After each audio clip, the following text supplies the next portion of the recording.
School can be a whirlwind of assignments, projects, exams, and of course, all the feedback that comes with them. It can feel hard and intimidating. But guess what? It's also the quickest way to level up, which is why you're in school, right? To grow, to change, to get better at something. The RISE model is a tool that can help. RISE stands for Reflect, Inquire, Suggest, and Elevate. It's a game changer. And here's why. As students, most of us are expected to give and receive feedback as part of the learning process. But who's ever been taught how to do it effectively? Not me. That's where the RISE model comes in. It's a process that's rooted in psychology and learning theory. That's designed to help us structure and deliver feedback in a way that feels safe and productive. Feedback happens between people, and there are a lot of variables involved, like experience, ego, and emotion. The RISE model invites deeper, more meaningful conversations by outlining how we engage in the feedback process. Everyone knows what to expect and how to proceed. It's a win-win for the giver and the receiver. Let's break it down. The RISE model has 4 steps: reflect, inquire, suggest, and elevate. It's like a recipe. Start with a base and add to it. With RISE, the first step is to reflect.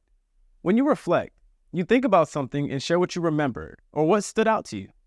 You can say what you liked or didn't like, but always explain why, and be sure to anchor your comments in something more than your personal opinion, like information shared in a lecture, a course text, or a recent article you read.